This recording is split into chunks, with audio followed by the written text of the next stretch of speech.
ենք առանձնացրել, թերևս ճիշտ կլինի սկսել Գյումրիից հրատապ կամ թեմա է, գիտեք, որ առավոտից մտել են շտաբներ, ձեր Մայր Հայաստան, արդեն հայտնի դարձավ, որ նաև Մարտուն Գրիգորյանի շտաբ են մտել, կան ոստիկանության բերման ենթարկված մի քանի անձինք, այնպես որ, չգիտեմ, սա վախի դրսևորում է, թե վախեցնելու, որովհետև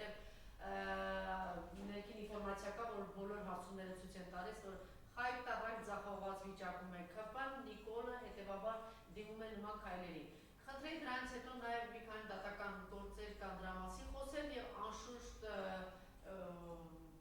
պետք է առանձնացնել նաև 3 այդ զարուհելի հայտարարությունը, որ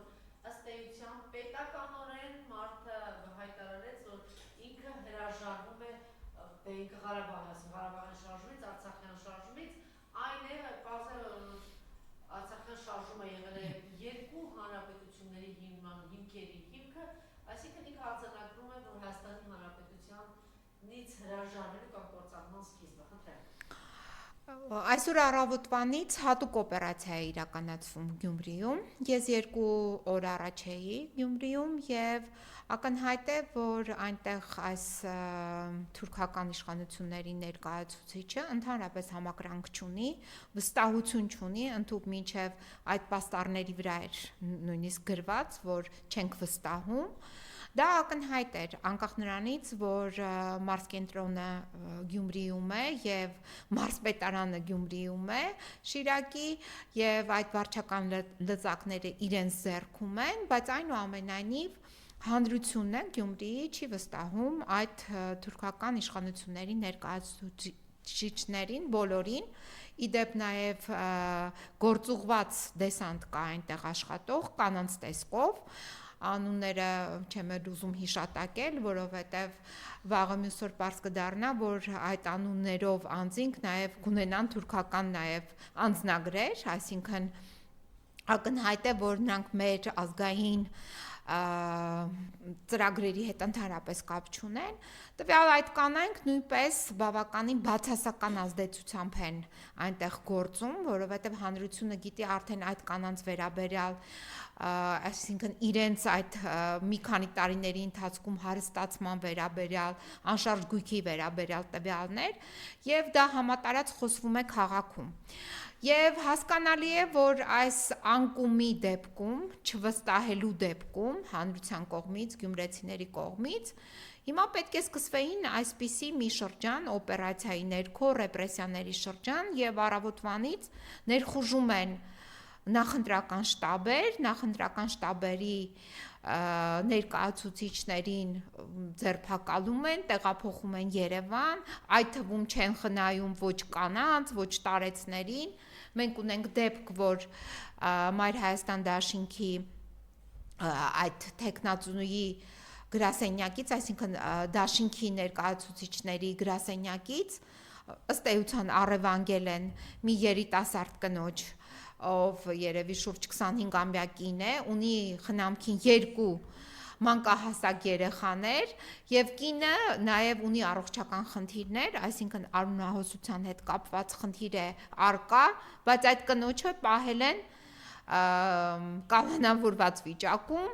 եւ տեղափոխել են Երևան եւ մեղադրում են ինչ որ ընտրակաշառք բաժանելու մեջ։ Մյուս դեպքը արդեն տարեց ծնողի են կալանավորում եւ նաեւ երիտասարդ որդուն, մյուս տեխնացուի, որը նույնպես կալանավորում են ինչի համար, որպեսզի ահաբեկեն գյումրեցիներին եւ ընդհանուր առմամբ նախապատրաստեն, ասում են, որ վաղը պետք է գլխավոր թուրքը գնա Գյումրի եւ նախապատրաստեն նաեւ գլխավոր թուրքի այդ մասնակցությունը Գյումրիում հատուկ միջոցառումներին։ Հիմա մենք պետք է հասկանանք, որ այս շինցու մեղադրանքները, ինչ որ մեկին վերագրվում է, որ ընտրակաշառքի տեսքով ավազ է բաժանել, թե ինչ է արել եւ այլն, այսինքն ակնհայտ է, որ շինցու մեղադրանքներ են եւ այսօր այս գլխավոր դատախազը, երբ հանդես էր գալի ազգային ժողովում, ինչ որ վճռականությամբ էր հանդես գալիս, ասում էր ես գործեր պետք է ուղարկեմ դատարան եւ այլն, այս տիկինը փոխարենը վճռականությամբ զբաղվի Երևան քաղաքում տեղի ունեցող կոռուպցիայով, այսինքն որ ակնհայտ իրեն ուղված հաղորդումները ինքը անտեսում է, այսինքն ակնհայտ կոռուպցիոն հանցագործությունների մասին հաղորդումները անտեսում է, բայց այսօր մի այսպիսի ինչ որ վճռական կեցվածքով գնացել էր ազգային ժողով եւ ինչ որ ելույթներ էր ունենում եւ այլն, բայց ակնհայտ է որ այդ ելույթները ուղղակի թիրախավորված ինչ որ կեղծ գործընթացների ներքո ելույթներ են եւ չեն հետապնդում իրավական շահ, այլ դրանք բացարձակ պատվերի ներքո են եւ հասկանալի է որ կոռուպցիան, որը ծաղկում է Երևանում, Շիրակի մարզում, այլ շրջաններում, այսինքն այդ կոռուպցիոն գործընթացների հետևից նա չի գնում, այդ կոռուպցիոն գործընթացների հետևանքով մեղավորներին ինքը հովանավորում է ըստ էության, մասնավորապես ես վերջի այս 15 օրվա ընթացքում այնքան բողոքներ եմ ներկայացրել կոռուպցիոն հանցագործությունների մասին,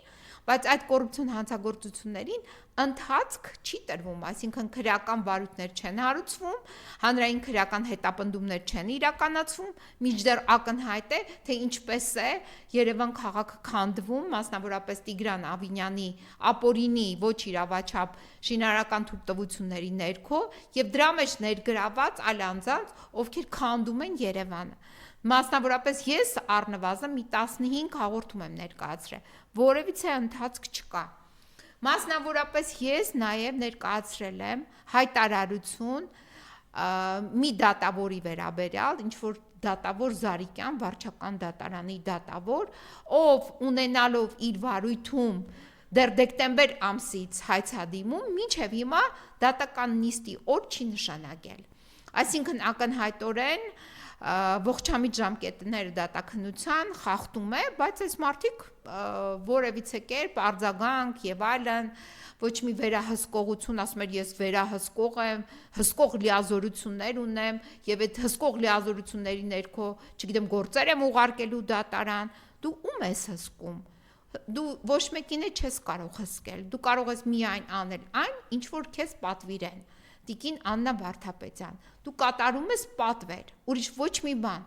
ոչ մի գործառույթ վերահսկողական այսօր Հայաստանի Հանրապետության դատախազությունը չի իրականացնել։ Մասնավորապես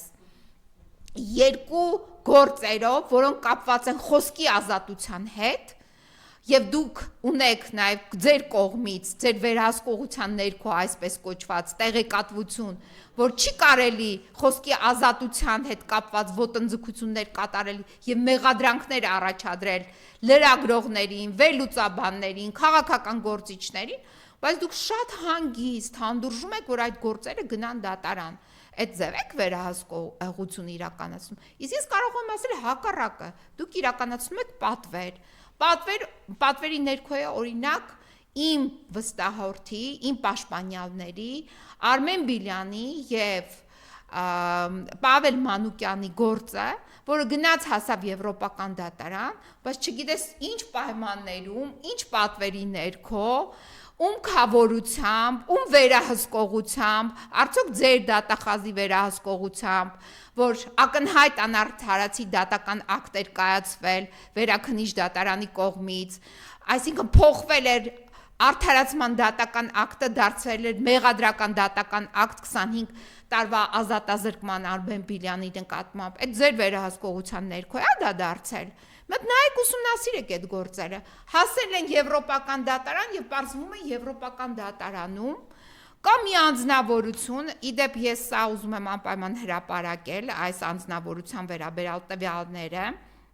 եւ կխնդրեմ նաեւ որպեսզի սա դուք ցուցադրեք,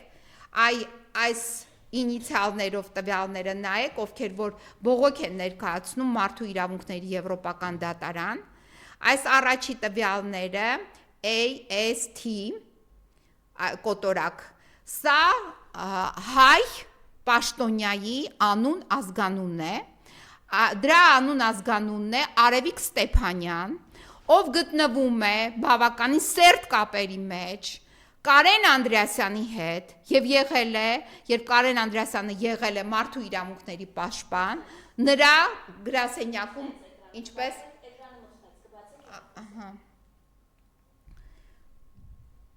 եղել է այդ գրասենյակում աշխատակից, խորհրդական թե օգնական, եւ այդ կապի միջոցով գործերը, այս անձնավորության ինիցիալները տեսնում եք, շատ ուշադիր եղեք, որտեղ այս անձնավորությունը արցախցիների հետ կապված, այն մարդկանց հետ կապված, ովքեր որ այս գործող իշխանության թիրախում են գտնվում, այդ բոլոր գործերը տվյալ անձնավորությունը նայեք, տեսեք, տվյալ անձնավորությունը, որի անունն է հայերենով Արևիկ Ստեփանյան, այս անձնավորությունը հանում է շարքից։ Մասնավորապես Արմեն Բիլյանի գործը եւ Պավել Մանուկյանի գործը այնպես է հանել շարքից, որ իմ քննության հետևանքով ես պարզել եմ, որ այդ ամբողջ փաթեթը, որը շուրջ 5-6 կիլո էր փաստաթղթերի, որը խոսում էր ակնհայտ ապօրինությունների մասին Հայաստանի Հանրապետության իշխանությունների եւ դատական իշխանության կողմից, այդ փաթեթի ամբողջ այդ կարոպկան, այդ փաթեթը ամբողջությամբ պարզվում է, որ անհետացել է, որի վրա գրված է օրը, պայմանները, թե ոնց է եղել մուտք այդ 5 կիլոյանոց բանդերոլը մարդու իրավունքների եվրոպական դատարան։ Այսինքն դիտավորյալ փաթեթը վերացրել են, որպեսզի վերացնեն տվյալները մուտք գործելու եվրոպական դատարան։ Եվ հետո այս տիկին Արևիկ Ստեփանյանը, նայեք իր ինիցիալները, այս Արևիկ Ստեփանյանը, հարգելի ունկնդիրներ եւ մեր լսարանի մասնակիցներ, այս տիկին Արևիկ Ստեփանյանը այդ փաթեթը կորցրել է եւ կազմել է կեղծ զեկույց, որը փոխանցել է դատավորին, որն էլ որոշել է, որ պետք է մերժել Արմեն Բիլյանի եւ Պավել Մանուկյանի բողոքը։ Հիմա ես ներկայացրել եմ մեկ այլ բողոք, սա ստացել եմ այս մի քանի օրվա ընթացքում եմ ստացել, մեկ այլ բողոքս, որի քննության իրավունքը նա չուներ, այդ Արևիկ Ստեփանյանը, ինքը դարձել է նորից կրկին զեկուցող եւ այս բողոքն էլ է հանել շարքից։ Այս տիկինը պետք է հասկանա, որ իր նկատմամբ հավաքագրվում են տվյալներ, այսինքն իր ապօրինի գործունեության վերաբերյալ, ոչ թե իր անձի վերաբերյալ, այլ իր ապօրինի գործունեության վերաբերյալ, հավաքագրվում են տվյալներ, տվյալների բազա է ստեղծվում, որի ներքո նա պետք է կանչվի պատասխանատվության։ Եվ ոչ միայն ինքը, այլ նաև իր պատվիրատուները, իդեմս նախկին արդարադատության նախարար եւ նախկին ԲԴԽ նախագահ Կարեն Անդրեասյանի եւ այդ Կարեն Անդրեասյան այլ խմբակի անդամների կողմից։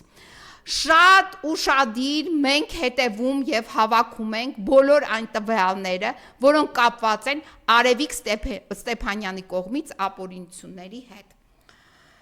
Հիմա մեր հայրենակիցները Գյումրիում այս պայդրությամբ կարող ենք ասել լարված իրավիճակում են, բայց նույն մեր հայրենակիցներին ես հորդորում եմ, անկախ նրանից, որ այդ լարումը գոյություն ունի, պետք է համախմբվել, ուժերը մեկտեղել եւ իրականում առնվազն գոնե Գյումրիում մաքրել թուրքական իշխանությունը, ազատվել թուրքական իշխանությունից եւ այո, այդ գործընթացը տարածել ամբողջ հանրապետությունով մեկ։ Հիմա անցնեմ գլխավոր այսօրվա թուրքի, իդեպ ես այն կարծիքի եմ, որ թուրքը ազգություն չէ եւ դա միայն իմ կարծիքը չէ, այլ գիտականորեն հաստատված նաեւ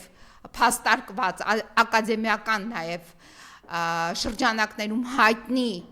արդեն իսկ թեզ է, որ թուրքը ոչ թե դա ազգություն է, այլ թուրքը դա հատուկ մարդկային տեսակի ամենատականք որակն է եւ այս գլխավոր թուրքը երեք հայտարարել է, որ այլևս Արցախյան շարժումը գոյություն չունի եւ նա ճանապարհել է Արցախյան շարժումը ինչ որ մի բարբաջանք է նման հայտարարել, սա նշանակում է, որ նա այս պահի դրությամբ ուղակի գործնականորեն լծված է Հայաստանի Հանրապետության լուծարման գործընթացի մեջ։ Այսինքն նրա խնդիրն է, նրա առջև դրված է խնդիր լուծարել արդի այս հայկական պետականության բոլոր հնարավոր